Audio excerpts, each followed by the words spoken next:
لەشکرکێشیەکەی سەید کاکە بۆ کۆتایی هێنان بە جاشەکانی 66 و کوشتنی دەیان کەس و دواتریش ڕاکردنەکەی.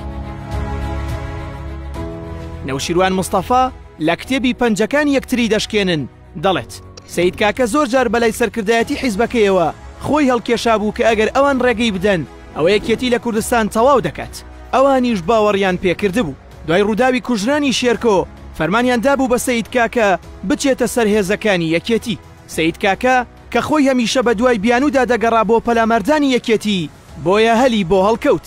لەو کاتەدا لە دەوروبەری وەرتێ بوو دەستی کردبوو بە کۆکردنەوەی پێشمەرگەکانی. دواتر بە دانیشتوانەکەی وتبوو کە ئەوان یەک حیزبن و ئێمە زۆرین، بۆیە بڕیارمان داوە کە جاشەکانی 66 بە یەکجاری پاک بکەینەوە و لە ناویان بەرین. لە 23 ئابی ساڵی 1970ەوە سەید کاکە کەوتە کۆماڵکردنی پێشمەرگەکانی یەکێتی. هەر پێشمەرگەیەکی بەردەست بکەوتایە چەکی دەکرد و هەر تاقمێکی ببینایە هەڵی ئەکوتایە سەریان. لە چێوە و دۆڵی نازەنین و سماقوڵی زیاتر لە 50 پێشمەرگەی چەک کرد و هەندێکیانی کوشت و هەندێکیشیانی زامدار کردن. لە 2 ئەیلول سەید کاکە دەوری مەفرەزەیەکی یەکێتی گرت و لەوێش پێشمەرگەیەکی کوشت و دوانی تریشی بریندار کردن. یەکێک لە پێشمەرگەکان خەڵکی بۆڵێ بوو. سەید کاکە لی پرسی بوو کە خەڵکی کوێیت؟ ئەویش وتبووی بۆڵێ. دواتر وتبووی سەر بە چه حیزبێکی؟ ئەویش وتبووی کۆمەڵە.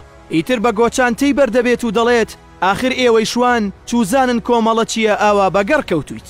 دواتر لە مزگەوتەکەی گوندی ئاوماڵی دەشتی کۆیە دەوری چەند پێشمەرگەیەکی گرت، بەڵام پێشمەرگەکان دەستیان کردەوە و لەوێش پێشمەرگەیەک کوژرا کە ناوی فەخرەدین بوو.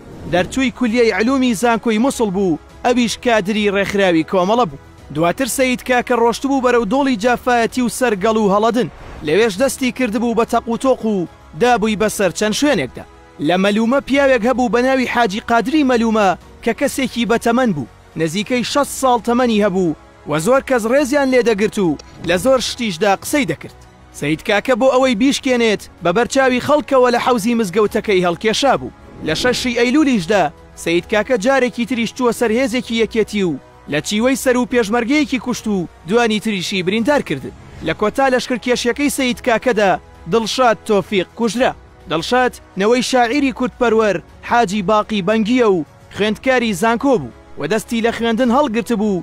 ماوەیەک لە قەندیل و ماوەیەکیش لەگەڵ من پێشمەرگە بوو، پێشمەرگەیەکی ئازا و چاو نەترس بوو، ئەویش کادری ڕێکخراوی کۆمەڵە بوو. دواتر یەکێتی بڕیاریدا سەید کاکە بوەستێنێت، وەیە ئەویش کە زانی گڵۆڵەی کەوتووەتە لێژی پێشمەرگەکانی بەڕەوڕووی شەڕەکە کردەوە و خۆشی بە شارەوەی تێی تەقاند و بۆی دەرچوو.